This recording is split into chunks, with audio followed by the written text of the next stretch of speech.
नमस्कार, आज की खबर में आपका स्वागत है। आपके साथ मैं हूं राहुल अवस्थी। आज पाकिस्तान के कराची हवाई अड्डे पर एक बार फिर से हमला हुआ। दूसरी बार हुए हमले की जिम्मेदारी भी पाकिस्तान के तालिबान ने ली। वहीं भारत में मोदी सरकार के सभी मंत्रियों को अपनी संपत्ति का ब्यौरा देने का फरमान सुनाया गया। वहीं दिल्ली में आज बिजली व्यवस्था के खस्ता हाल होने को लेकर केंद्रीय ऊर्जा मंत्री पीयूष गोयल ने शीला सरकार के 15 साल की सरकार को जिम्मेदार ठहराया।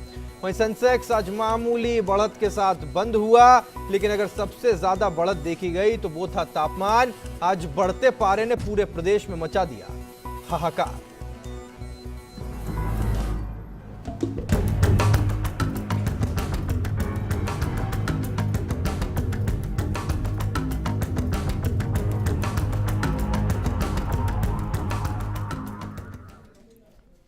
प्रदेश के पर्यटन स्थल माउंट आबू क्षेत्र में अंग्रेजी शासन काल में बने 2 डैम अपनी बदहाली पर आंसू बहा रहे हैं। भीषण जल संकट से जूझ रहे प्रदेश में पानी की बदहाली पर क्या हालात हैं इस गर्मी के मौसम में, जरा ये देखिए। सिरोही जिले का माउंट आबू प्रदेश का एकमात्र पर्वतीय पर्यटन स्थल है।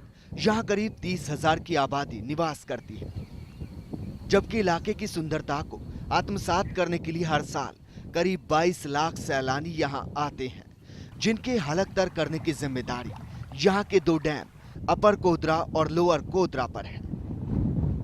कई खूबियों वाले इस बांध का निर्माण अंग्रेजी हुकूमत में सर ऑर्थर लोथिन ने अक्टूबर 1937 में करवाया था, जो सितंबर 1942 में पूरा किया गया।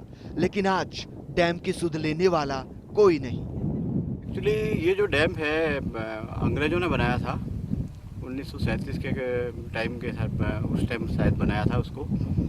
और अभी इसकी स्थिति ऐसी है कि यहाँ का जो प्रशासन है इसका वो रखरखाव कर रहा नहीं है। जैसे जैसे जनसंख्या बढ़ती जा रही है, शहर की पर्यटकों की लगातार संख्या बढ़ती जा रही है और यहाँ पर पानी की माउंट आबू पर्यटक स्थल पर बहुत ज़्यादा किल्लत है।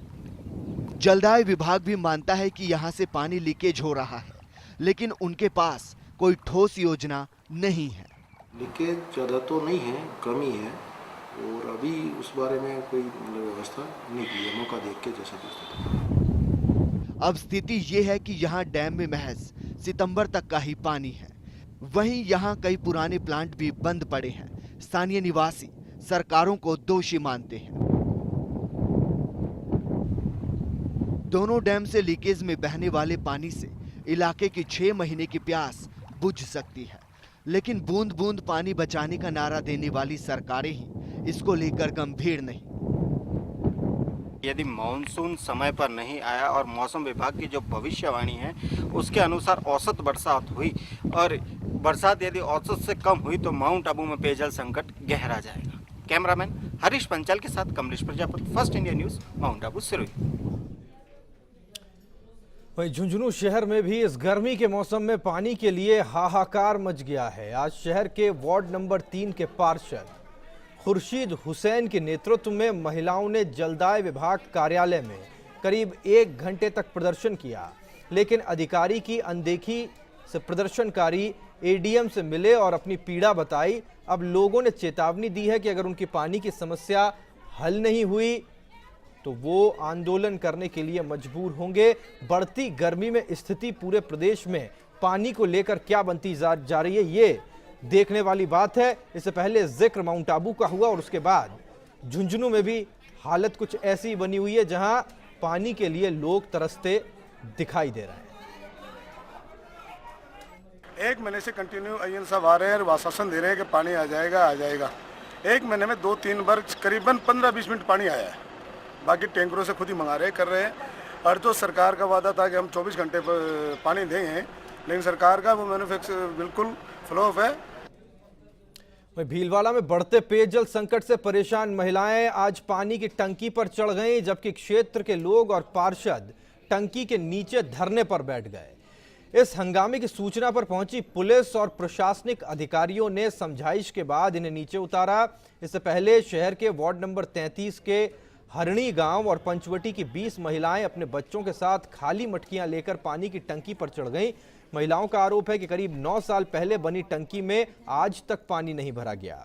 वहीं वार्ड में 4 से 9 दिनों में एक बार आधा घंटा पानी आता है। ये वही भीलवाड़ा है जहां पर चुनाव पानी के मुद्दे पर होते रहे, बड़े बड़े जनप्रतिनिधि यहां से चुनाव पानी के मुद्दे पर जीत कर आते रहे, और इस गर्मी के मौसम में हालात भीलवाड़ा के क्या हैं वो इन तस्वीरों से साफ है। लोगों को अब पानी की मांग को लेकर टंकी पर चढ़ना पड़ रहा है और प्रशासन तक अपनी आवाज पहुंचानी पड़ रही है। स्थिति भीलवाड़ा में भी गंभीर है।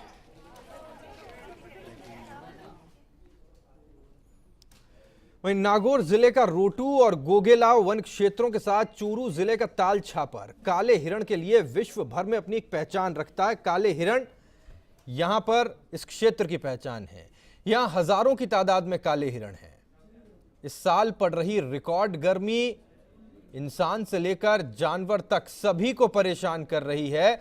हालांकि प्रकृति ने काले हिरणों को प्राकृतिक रूप से गर्मी से लड़ने के अनुकूल बनाया है, लेकिन अत्यधिक तेज गर्मी सहन करने वाला काला हिरण भी इन दिनों तेज गर्मी से परेशान है। इतनी गर्मी पड़ रही है कि हिरण की भी हालत खराब है। वन्य जीवों को लू और गर्मी से बचाने के लिए वन विभाग को इस बार काफी मशक्कत करनी पड़ रही है। हालांकि ये हिरण ऐसी गर्मी सहने के लिए प्राकृतिक रूप से तैयार रहते हैं, लेकिन इस बार की गर्मी ने इन हिरणों के भी पसीने छुड़ा दिए हैं। वन क्षेत्र हमारे नागौर में एक तो कंजर्वेशन रिजर्व घोषित है गोगलाव, और एक कंजर्वेशन रिजर्व घोषित है रोटू, जहाँ बड़ी भारी संख्या में वो काला हिरण है, कृष्ण मृग है, चिंकारा हिरण है, लोमड़ी है, खरगोश है और इत्यादि कई तरह के जानवर हैं। उनके लिए पानी की अब 48 डिग्री तक तापमान बढ़ने वाला इसलिए बढ़ रहा है, और वो जानवरों के लिए बड़ी भारी खतरा उत्पन्न हो रहा है। न पानी की कोई व्यवस्था है, जानवर पानी के लिए मतलब दम तोड़ रहे हैं। देखिए, हमारे यहाँ पानी ताल छापर के पानी से नमक बनता है, तो यहाँ पीने का पानी है नहीं।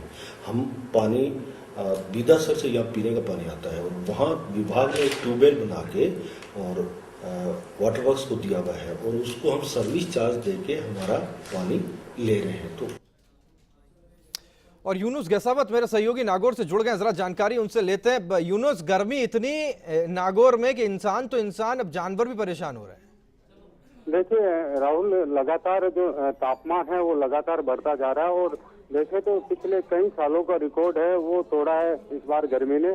और आम आदमी का तो घरों से निकलना परेशान है, निकलना भी मुश्किल हो गया, लेकिन जो वन्य जीव हैं उनका भी मुश्किल हो गया, क्योंकि जो नागौर के जो गोगलाव जो इलाका है, जो वहाँ पे हिरण शिकार एक रोटू इलाका है जाल क्षेत्र का, इन इलाकों में भारी मात्रा के अंदर संख्या के अंदर हिरण वगैरह ये पाए जाते हैं, और वहाँ पर ना तो प्रशासन की तरफ से कोई इंतजाम है पीने के पानी की। तो यहाँ के जो वन्य जीव प्रेमी है उन्होंने सरकार के सामने ये मांग रखी कि इतनी भयंकर गर्मी के अंदर उनके पानी की व्यवस्था की जाए। जी राहुल। जी बिल्कुल यूनुस, ये वो इलाका है जहाँ पर जानवरों और इंसानों के बीच एक भारी रिश्ता है, एक गर्मजोशी का रिश्ता, एक ऐसा रिश्ता है जिसकी मिसालें दुनिया भर में दी जाती हैं। इन जानवरों को बचाने के लिए, इन खासतौर पे इन हिरणों को बचाने के लिए, इनकी स्थिति सुधारने के लिए जिस तरह से मांग की गई, क्या इसके बाद कोई हरकत प्रशासन की तरफ से हुई? देखिए, हमने इस पूरे मामले को लेकर जो नागौर के जो वन अधिकारी हैं उनसे इस बारे में बात करने की पूरी कोशिश की, तो उनका साफ तौर पे कहना है कि हमने एक प्रपोजल बना के सरकार को भेजा है, क्योंकि इस क्षेत्र के अंदर पूरा वन क्षेत्र घोषित तो हो चुका है, लेकिन वहाँ पे जो व्यवस्था है उसके लिए उनके पास पर्याप्त बजट नहीं है, इस बार कुछ भी नहीं कर सकते। यूनुस, अगर ऐसी गर्मी रही और जिस तरह का प्रशासन का जवाब इन जानवरों को लेकर के आया है, जो कि पहचान है इस पूरे इलाके की, क्या कहना है एक्सपर्ट्स का कि ऐसी गर्मी क्या जान भी ले सकती है इनकी? देखिए राहुल, जब भी गर्मी आती है तो कहीं ना कहीं वन जीव प्रेमी अपने स्तर पर ये व्यवस्था करते हैं, पानी की थैलियां वगैरह बनाते हैं, लेकिन इस बार ना तो सरकार की तरफ से कोई इंतजाम किए, ना नागौर जिला प्रशासन की ओर से इंतजाम किए। लोग वन जीव प्रेमी जो संस्था से जुड़े हुए लोग हैं, चाहे रोटू इलाके हो चाहे गोगलाव इलाके हो, वो अपने स्तर पर ही ये प्रयास कर रहे हैं। बिल्कुल यूनुस, अगर इस इलाके को छोड़ दिया जाए, नागौर की बात की जाए, तो नागौर के हालात कैसे हैं? लोगों की दिनचर्या में कितना बदलाव आया है इस गर्मी के बाद? देखिए, आमजन का सुबह सुबह जरूर वो अपने घरों से निकलते, लेकिन जैसे 11 और 12 के बीच में का तापमान जो बढ़ने लगता है, उसके बाद में रोडें सुनसान हो जाती है। जिन लोगों के काम होते हैं उनको तो निकलना जाहिर सी बात है, जाहिर होता है, क्योंकि उनके काम होते हैं, निजी काम होते हैं। बाकी आम दिन सड़कें सुनसान नजर आती है। जी बिल्कुल यूनुस, बहुत बहुत शुक्रिया आपका तमाम जानकारी के लिए। यूनुस मेरे सहयोगी ये जानकारी हम तक पहुंचा रहे थे और तस्वीरें बताने के लिए काफ़ी थी कि इंसान तो इंसान, जानवर भी परेशान हो रहा है और पूरे प्रदेश में गर्मी से हाहाकार है। वहीं पानी की किल्लत के बाद अब जरा बात बिजली की हो जाए। प्रदेश में गर्मी का सितम जारी है। मध्य प्रदेश में लगातार बढ़ता पारा प्रदेशवासियों के पसीने निकाल रहा है, तो वहीं डिस्कॉम के लिए भी इस गर्मी ने एक रिकॉर्ड बना दिया है। यह है एक दिन में सर्वाधिक बिजली सप्लाई और खपत का। डिस्कॉम अधिकारियों की माने तो गर्मी का अगर सितम यूं ही जारी रहा तो अगले कुछ दिनों में यह रिकॉर्ड भी टूट जाएगा। खैर, राहत की बात यह है कि प्रदेशवासियों को इस भीषण गर्मी में पावर कट से नहीं जूझना पड़ा है अब तक, और डिस्कॉम आगे की व्यवस्थाओं को लेकर अपनी तरफ से तैयारी कर रहा है ताकि गर्मी से प्रदेशवासियों को नहीं जूझना पड़े। और इस गर्मी में अगर कोई आसरा है तो सिर्फ और सिर्फ बिजली।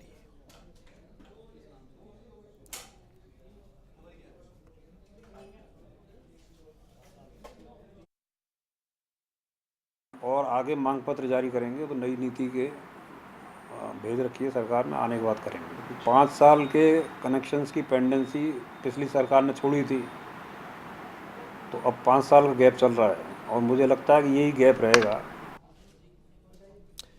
और चलिए इसी के साथ में वक्त एक ब्रेक का है, फौरन लौट रहे हैं।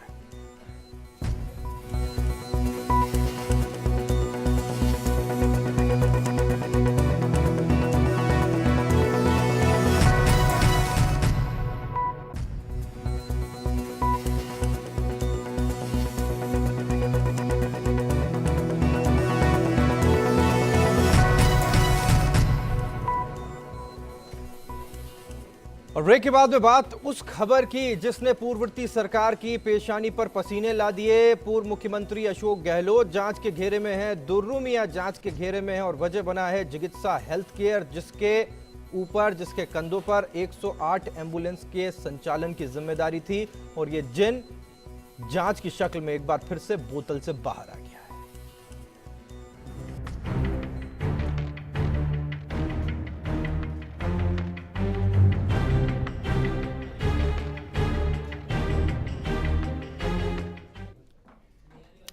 चिकित्सा हेल्थ केयर कंपनी, ये नाम आपको याद होगा। ये वही कंपनी है जिसके कंधों पर प्रदेश में 108 एम्बुलेंस संचालित करने का एक वक्त पर दारोमदार हुआ करता था। सरकार की तरफ से टेंडर जब से इस कंपनी को दिया गया तब से ही ये कंपनी विवादों में रही और अब बीजेपी नेता पंकज जोशी की तरफ से इस्तगासे के बाद सीआईडी सीबी को मिली जांच ने इस मामले को एक बार फिर से सुर्खियों में ला दिया है। राजस्थान में एम्बुलेंस घोटाले का जिन एक बार फिर से बोतल से बाहर आ गया है। जांच सीआईडी सीबी करेगी और आरोप के लपेटे में है पूर्व मुख्यमंत्री अशोक गहलोत और पूर्व चिकित्सा मंत्री दुर्रू मियां। दरअसल भाजपा नेता पंकज जोशी ने इस्तगासे के जरिए यह आरोप लगाए कि 108 एम्बुलेंस को संचालित करने वाली कंपनी चिकित्सा हेल्थ केयर को दिए गए टेंडर में धांधली हुई है। ये पहली मर्तबा नहीं है जब ये आरोप लगे हों। दरअसल पूर्व सरकार के समय भी इस तरह के आरोप सामने आए थे। वहीं आरटीआई की सूचना में मांगे गए दस्तावेजों में एनआरएचएम ने माना था कि राजस्थान में एम्बुलेंस सेवा का संचालन कर रही कंपनी चिकित्सा हेल्थ केयर ने एम्बुलेंस के फर्जी बिल पेश कर पेमेंट लिया था। अब सवाल ये कि ये चिकित्सा हेल्थ केयर कंपनी किसकी है? दरअसल तत्कालीन केंद्रीय गृह मंत्री पी चिदंबरम और तत्कालीन प्रवासी भारतीय मामलों के मंत्री वायलार रवि के बेटों की ओर से यह कंपनी चलाई जा रही थी। इस कंपनी को काम सौंपने से पहले टेंडर में जो शर्तें निर्धारित की गई थी उसमें बदलाव किया गया था। यही नहीं, टेंडर में फर्म की ओर से प्रपोजल में ब्लैंक पेपर्स सबमिट किए गए। उन पेपर्स पर सिर्फ अपनी मुहर ही लगा रखी थी। आरोप ये भी लगे कि रसूखदारों की फर्म होने की वजह से जुलाई 2010 से नवंबर 2011 तक हर महीने हर एम्बुलेंस पर 94,899 रुपए दिए गए। उसके हिसाब से 34 करोड़ 48 लाख 55,350 रुपए का भुगतान किया गया। यही नहीं, आरोप ये भी हैं कि फर्म के कॉल सेंटर पर डॉक्टर नहीं होने के बावजूद भी एम्बुलेंस के नर्सिंग स्टाफ को 1 करोड़ 58 लाख रुपए का भुगतान किया गया, जबकि कानून ये कहता है कि बगैर डॉक्टर की सलाह के कोई भी नर्सिंग कर्मी मरीज को दवाइयां नहीं दे सकता। बिलों में गड़बड़ी को कंपनी ने भी माना था, लेकिन सफाई दी कि एनआरएचएम की ओर से पेमेंट को लेकर परेशान किया जा रहा था। चिकित्सा हेल्थ केयर के एमडी तत्कालीन प्रवासी मामलों के मंत्री वायलार रवि के बेटे रवि कृष्णन थे। वहीं तत्कालीन गृह मंत्री पी चिदम्बरम के बेटे कारी चिदम्बरम कंपनी के निदेशक थे। सवाल ये कि इन गड़बड़ियों को लेकर क्या जांच किया जाना राजनीति का सवाल है या सचमुच जनता की गाढ़ी कमाई और जरूरत से जुड़ा मूलभूत मसला। Bureau report, first India.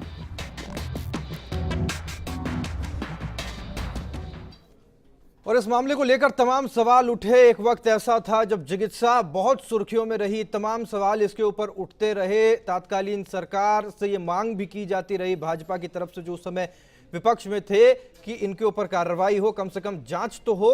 इस मामले में चिकित्सा पर आरोप उस वक्त क्या लगे, ये जरा हम देखने और समझने की कोशिश करते हैं। राजस्थान में एनएचआरएम के तहत 108 एम्बुलेंस की खरीद में चिकित्सा हेल्थ कॉर्पोरेशन लिमिटेड को नियमों को ताक पर रखकर फायदा पहुंचाया गया। इस कंपनी को राजस्थान और महाराष्ट्र में ठेके देने के लिए नियमों में शिथिलता बरती गई और ठेके की प्रक्रिया भी पारदर्शी नहीं थी। आरोप नंबर 2, जिस Z IQT Z health corporation limited को महाराष्ट्र और राजस्थान में एम्बुलेंस खरीद का ठेका दिया गया था, उसमें चिदम्बरम का बेटा कीर्ति पी चिदम्बरम, वायलार रवि का बेटा रवि कृष्णा और कांग्रेस के पूर्व सांसद विष्णु मोदी की बेटी श्वेता मंगल भी डायरेक्टर के रूप में शामिल हैं। श्वेता मंगल कंपनी की मैनेजिंग डायरेक्टर हैं। आरोप नंबर 3, एम्बुलेंस ही नहीं, एनएचआरएम की तमाम खरीदियों के ठेके चिकित्सा को ही दिए गए। आरोप नंबर 4, चिकित्सा से पहले राजस्थान में एनएचआरएम में सत्यम कंपनी सप्लाई करती थी। उसका टेंडर इस बार ये कहकर रद्द कर दिया गया कि हर बार टेंडर निकालकर ठेके दिए जाएंगे, लेकिन इस नियम को सरकार ने फॉलो नहीं किया और चिकित्सा को ठेके दे दिए गए।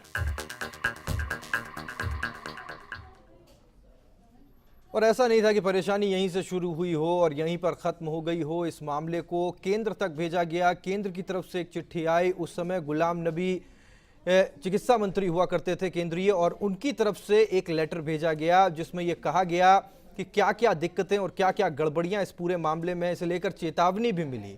गुलाम नबी ने इसे लेकर गलतियां पाई थी। क्या जिक्र किया गया था उस पत्र में, उस लेटर में, जरा ये समझते हैं। तत्कालीन केंद्रीय स्वास्थ्य मंत्री गुलाम नबी द्वारा दिए गए जवाब में चिकित्सा कंपनी की ये गलतियां पाई हैं। पहला, चिकित्सा द्वारा पेश किए गए बिलों के तथ्यात्मक अवलोकन पर यह पाया गया कि एक से ज्यादा ट्रिप दिखाई गई और कई बार एम्बुलेंस को बुलाने के लिए दर्ज कॉल टाइम से पहले की एंट्री दिखाई गई है। कई बिलों में हेराफेरी पाई गई है। NRHM ने चिकित्सा हेल्थ केयर की गड़बड़ी को माना है और 108 एम्बुलेंस के कंसल्टेंट ने चिकित्सा पर 3.56 करोड़ रुपए के अतिरिक्त भुगतान की कटौती की है। ऑफ रोड एम्बुलेंस के भुगतान की कटौती नवंबर 2011 से की गई है। सरकार के 2 अफसरों को इसकी जानकारी देने पर हटा दिया गया। CMHO जयपुर द्वारा की गई जांच में कंपनी की नीचे लिखी हुई कमियां पाई गई। तो चिकित्सा को लेकर के सवाल उठते रहे और उसके बाद आज जब इस मामले को लेकर एक बार फिर से ये जिन बोतल से बाहर आया है, तो इसे लेकर राजनीति होनी तय थी। कांग्रेस की तरफ से प्रतिक्रिया आई कि ये वेटेज लेने की कोशिश है, क्योंकि भारतीय जनता पार्टी में अब संगठनात्मक रूप से फेरबदल किए जाने हैं। तो जिनकी तरफ से ये आवाज़ उठाई गई, आवाज़ बुलंद की गई, वो इस मामले में राजनीतिक माइलेज, राजनीतिक वेटेज लेना चाहते हैं। वहीं राजस्थान में 108 एम्बुलेंस सेवा का संचालन करने वाली चिकित्सा कंपनी पर फर्जी बिलों के भुगतान को उठाने के आरोप भी उस वक्त लगे थे और उसे लेकर लगातार चर्चाएं गर्म रहीं, लगातार सवाल उठते रहे, लेकिन कोई जवाब किसी के पास उस वक्त नहीं था। और सरकार से ये उम्मीद की जा रही थी कि वो इसे लेकर एक जांच करेंगे, लेकिन जांच मुकम्मल अंजाम तक पहुंचती हुई नहीं दिखाई दी। सवाल ये भी था कि कई बार कोई ट्रिप एम्बुलेंसेस की तरफ से नहीं की गई, कहीं भी एम्बुलेंस गई नहीं, निकली नहीं, और बावजूद इसके रुपया उठा लिया गया और इसे लेकर सवाल चिकित्सा पर उठते रहे। राजनीति अब इसे लेकर के शुरू हो चुकी है और इस राजनीतिक रस्साकस्सी के तहत कांग्रेस का तर्क निकल करके सामने आया है। अर्चना शर्मा ने क्या कुछ कहा, जरा ये सुनते हैं। देखिए, राजनीतिक द्वेष से प्रेरित मामला है पूरी तरह से, और सरकार अपनी जो शक्ति है उसका दुरुपयोग करना चाह रही है और मुझे लगता है कि जिन लोगों का कोई लेना देना नहीं, उनके खिलाफ आरोप लगा के सस्ती लोकप्रियता हासिल करने के लिए और सुर्खियों में बने रहने के लिए हथकंडा अपनाया गया। तो चलिए, कांग्रेस का यह कहना है कि राजनीतिक द्वेषता से की गई कार्रवाई है और भारतीय जनता पार्टी ने सरकार बदलते ही इस काम को अंजाम दिया है। लेकिन सवाल इसके बाद में ये महत्वपूर्ण खड़ा हो जाता है कि आखिर इस सवाल को क्यों ना उठाया जाए, जब पिछली सरकार के समय आम आदमी से जुड़ा हुआ ये मुद्दा था, जिसे लेकर सरकार ने टेंडर प्रक्रिया के समय कई सहूलियतें इस कंपनी को दी थी। उस समय रैंडम जांच भी हुई थी, उस रैंडम जांच में कई अनियमितताएं सामने आई थी। जरा ये समझने की कोशिश करते हैं, उस वक्त जो रैंडम जांच की गई थी कोई मुकम्मल जांच नहीं थी, ये रैंडम जांच थी और उसमें क्या कुछ निकल करके आया था, जरा ये समझिए। जनवरी 2012 से अप्रैल 2012 तक की गई रैंडम जांच में जनवरी में एम्बुलेंस नंबर 984997126180, फरवरी महीने में एम्बुलेंस नंबर 971272417461, मार्च महीने में एम्बुलेंस नंबर 99737241, अप्रैल महीने में एम्बुलेंस नंबर 9973। इन माह की लॉग बुक नहीं मिली। जो लॉग बुक्स उपलब्ध हैं उनमें ये कमियां मिली। 7113 3 जनवरी 2012 लॉग बुक में किलोमीटर दर्ज नहीं, बिल में 20 किलोमीटर चार्ज। 9849 28 जनवरी 2012 बिल में 32 किलोमीटर चार्ज, जबकि लॉग बुक में एंट्री नहीं। 9849 28 जनवरी 2012 बिल में 37 किलोमीटर चार्ज, जबकि लॉग बुक में एंट्री नहीं। 9976 28 जनवरी 2012। तो ऐसे कई सवाल है जो निकल करके आज सामने आए हैं चिकित्सा को लेकर, और एक बार फिर से ये जिन बोतल से बाहर है, जाहिर है आने वाले समय में इसे लेकर के राजनीति होती हुई दिखाई देगी। लेकिन आज की खबर की खबरों के अलावा आज बिग फाइट लाइव में खास क्या होने वाला है, इसे जानने के लिए सीधे रुख करते हैं अश्विनी का, जरा समझने की कोशिश करते हैं कि आज बिग फाइट लाइव में क्या है। अश्विनी, आज किस पर है बिग फाइट? देखिए राहुल, आज सवाल है मिशन एडमिशन का। बिग फाइट में बात होगी कि आखिर आप किस तरह से दाखिला ले सकते हैं कॉलेज में और क्या परेशानियां इसके सामने। मिशन एडमिशन एक बड़ा मुद्दा, इस पर होगी बिग फाइट। अश्विनी, बहुत बहुत शुक्रिया। आगे आप big fight live mission admission पर देखना ना भूलें, क्योंकि आपको भी और आपके घर में से भी, अगर घर में से नहीं तो जानने पहचानने वाले किसी ना किसी को एडमिशन इस मौसम में जरूर लेना है। चलिए, इसी के साथ आज की खबरों में फिलहाल इतना ही। दीजिए पूरी टीम को इजाजत, लेकिन देश प्रदेश की तमाम अहम खबरों से हर पल अपडेट रहने के लिए आप लॉग ऑन कर सकते हैं हमारी वेबसाइट firstindianews.com पर। नमस्कार।